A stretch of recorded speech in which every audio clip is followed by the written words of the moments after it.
Welcome to the Global Risk Podcast by Solace Global. In this edition of Regional Flashpoints, we cover two developments shaping the current risk environment. We begin in the Middle East, where the conflict in Iran remains highly uncertain, with ongoing military activity, stalled diplomatic efforts, and multiple potential escalation triggers still in play. Then we turn to West Africa. In Nigeria, a series of coordinated suicide bombings in Maiduguri point to a possible shift in militant activity and raise concerns about renewed operational capability. To break down what could drive further escalation around Iran, here's our intelligence analyst, Julian Kett. It has now been over a month since the current conflict in the Middle East began on the 28th of February. In terms of a top line for the overall picture currently, considering the US President Donald Trump's comments over the last week, there's been a lot of focus now on the prospects of potential peace soon. So to go through this, Trump's claims of ongoing negotiations with Iran, which has been used to extend his ultimatum given to Iran, has been firmly denied by Tehran. So Washington presented a 15-point plan to Tehran, which was in effect rejected by Tehran with their own maximalist 5-point plan. However, the German foreign minister and Pakistani officials have claimed that talks may occur soon in Pakistan. Fundamentally, it is highly unlikely that Iran will be able to accept these 15 points. And furthermore, it is unlikely that Iran will accept any concessions that significantly diminish its future deterrence against further US and or Israeli action in future. It is likely, however, that Iran could move solely on the nuclear file, as it was doing in the Oman-mediated negotiations just prior to the current conflict. It's quite notable that both Israel and also now the Gulf states are effectively lobbying against any peace deal that does not address the key issues. It is likely assessed, particularly in the Gulf states, that a worst-case scenario would be a wounded but surviving hostile Iran. This does not preclude the fact that US President Donald Trump, if he assesses that the costs of the war have become too great, may force through something anyway. Ultimately, it is highly likely that senior officials in Tehran are highly cautious about US proposals for peace talks, because they might assess that they are actually a ruse. This is because of the US ground force build-up, which is currently underway. So in terms of the emerging escalation risks in the region, the first escalation trigger would be strikes against Iranian power plants, leading to threatened retaliation against regional desalination plants. So to go through the timeline for this ultimatum that Trump issued to open the Strait of Hormuz, or the US and Israel would strike Iranian power plants. This was initially issued on the 21st of March at a 48-hour deadline. This was then extended to 5 days on the 23rd of March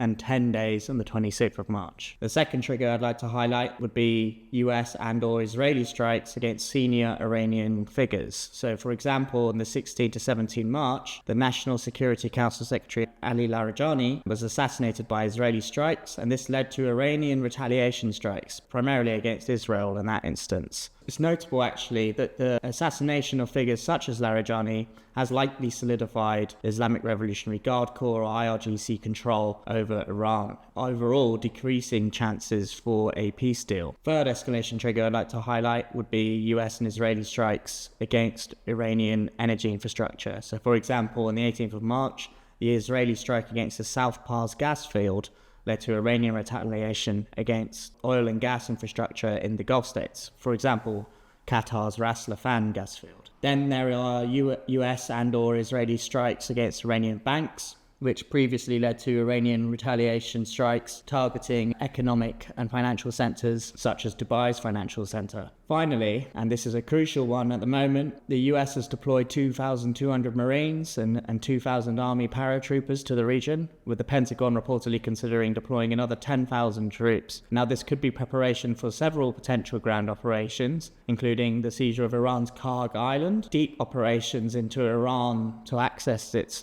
enriched uranium, and also potentially the coast around the Strait of Hormuz, to try and lessen the pressure against vessels transiting the Straits of Hormuz.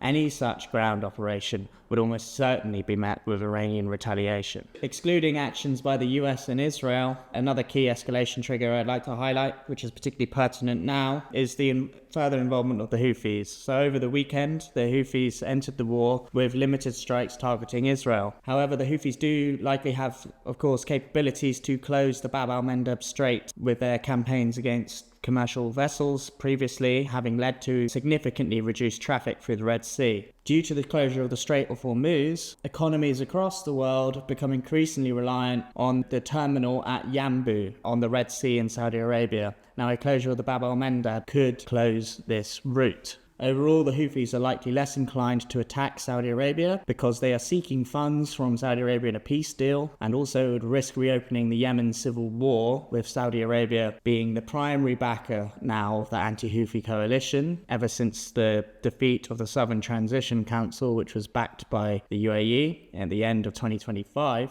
But this does not mean that the Houthis could not, if they feel that the Iranian regime is truly threatened, enter with strikes across the Arabian Peninsula, as they did until the de facto ceasefire in 2022 in the Yemen civil war, which has held since.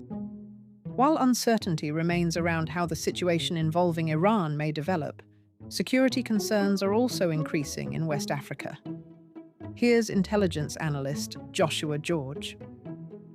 On the 17th of March, multiple suspected suicide bombings in Maiduguri, the capital of Borno State, killed at least 27 people and injured 146. The first explosion took place at a post office in the city centre and was followed by a second at a nearby market and a third at the University of Maiduguri Teaching Hospital. All three blasts occurred within minutes at approximately 19:30 West African time. The sites were among Maiduguri's busiest locations, with crowds gathered during iftar, the breaking of the fast during Ramadan. While it is unconfirmed which militant group carried out the attack, the modus operandi is characteristic of Boko Haram. Suicide bombings have been used repeatedly by Boko Haram since 2011, with the group deploying women and girls as bombers on a large scale since 2014. Boko Haram have targeted markets, mosques, public transport hubs, funerals, weddings and hospitals. Suicide bombings peaked in 2015, when 71 separate incidents were recorded. However, in recent years there have been fewer than 5 per year. The attack comes nearly 10 years to the day after 58 people were killed and over 140 others were injured in 4 separate suicide bombings in Maiduguri on 16th of March 2016. The attack,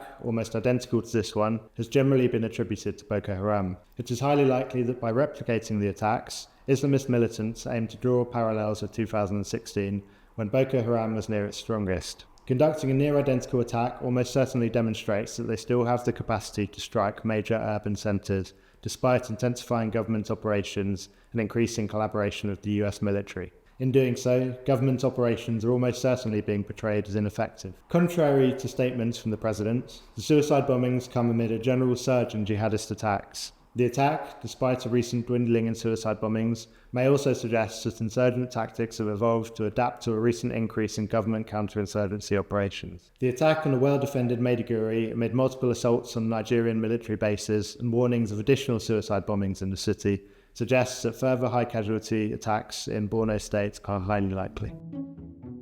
That concludes this episode of Regional Flashpoints on the Global Risk Podcast.